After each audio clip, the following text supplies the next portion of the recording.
Brooke Schofield has officially had enough. After months of online harassment, relentless rumors, and the collapse of a podcast that once defined her brand, she's finally speaking her truth.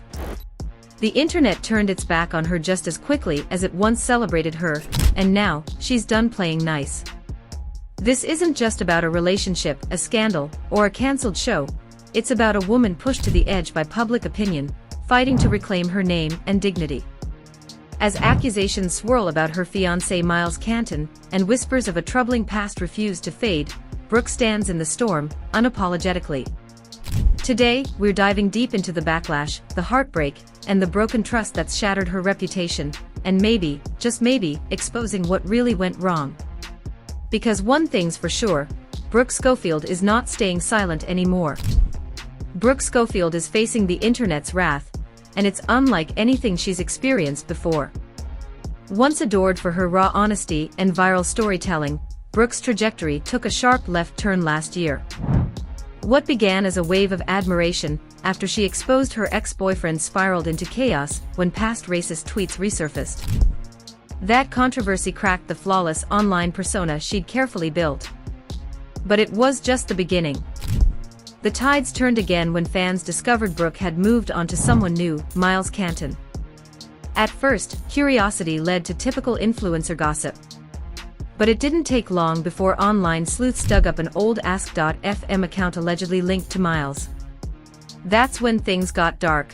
Photos and posts began circulating that appeared to show Miles in a relationship with a much younger girl, Isabella, while he was in his mid to late 20s. The internet lit up in outrage. Accusations flew, words like predator and grooming were suddenly everywhere.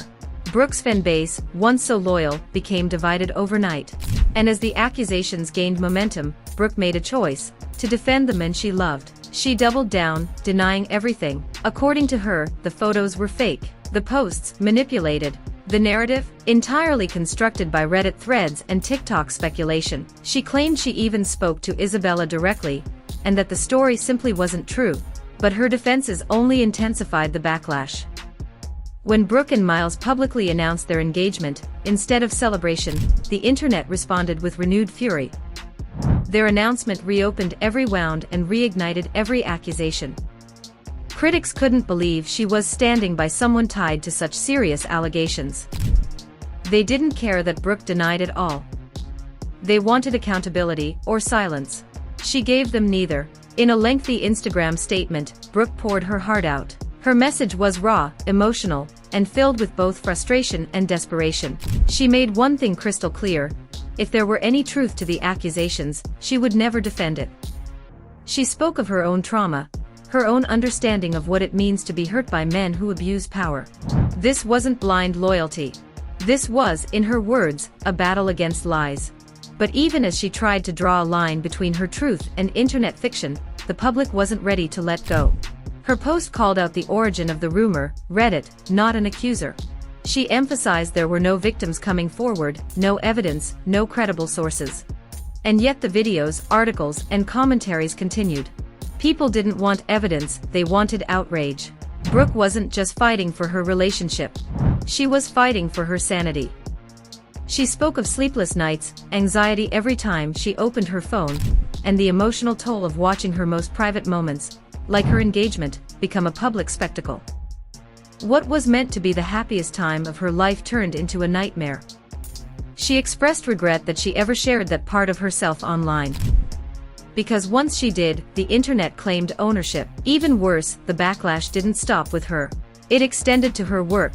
The cancelled podcast, co-hosted with Tana Mongeau, quietly announced its end, but fans were quick to connect the dots. It wasn't just a scheduling issue. The controversy surrounding Brooke had spilled into the brand.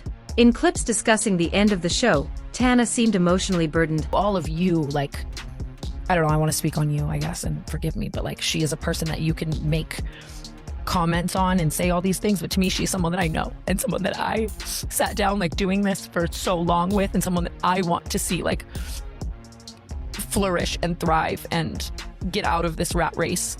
I also I want that for us. I want to get coffee and laugh and almost get back to so many ways that we were, and just no longer serving our growth. It's definitely not good for my mental. None of this is good for my mental, you know what I mean?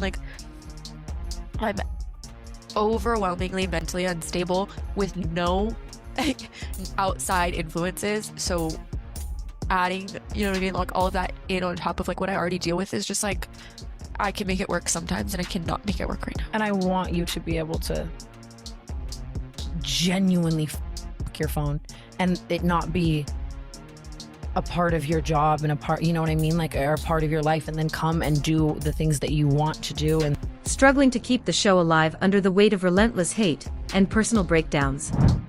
Then came Jeff.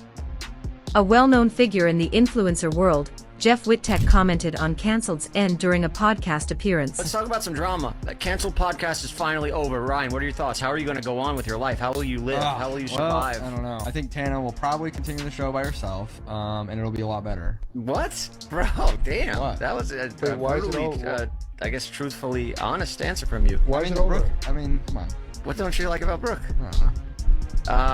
She's a racist. Yeah. No, I just had a simple question here. But I mean, are you going to miss the show or not? I don't want to get into all this. She just, but, I don't know.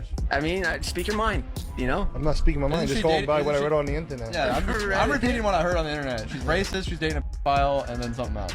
But it wasn't just casual conversation. His friends threw shade, questioning Brooke's character, referencing the racist tweets, and even casually labeling her fiancé with offensive accusations. It wasn't just rude. It was cruel. The internet ran with it again. But Brooke saw it all. When Jeff later revealed that Brooke herself had reached out, hurt and deeply affected, he seemed to regret how things unfolded.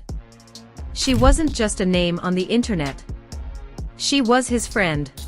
So she went off. I don't even know if we want to play it because I'm going to get another text like this.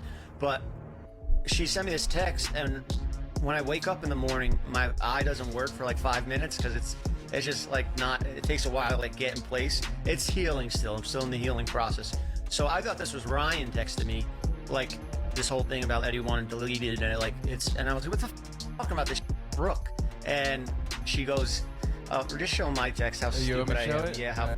All right, you said, what do you mean? Are you talking about the last episode with the doctor? Brooke says, I sent the clip. You said, I thought you were funny and made the episode. I'm not even mad about you. It's about Brooke, question mark? What are you saying? And I didn't make that clip. A fan did. And Brooke says, I am Brooke. That's So embarrassing. I'm so stupid. But, you know, she's right. I asked the stupid question. I didn't say any opinion about Brooke. I think she's great, and she's a dear friend of mine. But, you know, the guys were a little insensitive, and we laughed a little about it. And now everybody in the chat's writing, I am Brooke. I am Brooke. Someone he'd sat across from, worked with, laughed with. And suddenly, those jokes didn't seem so funny anymore.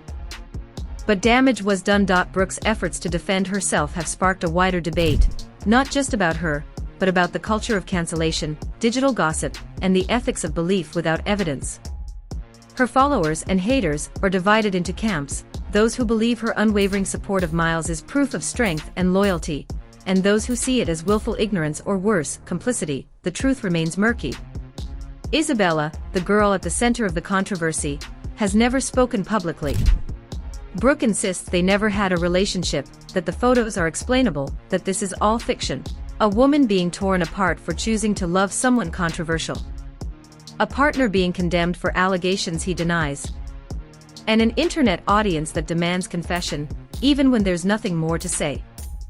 Whether or not Brooke's story is believed no longer seems to matter. The court of public opinion has already decided. But maybe the lesson here isn't about Brooke at all.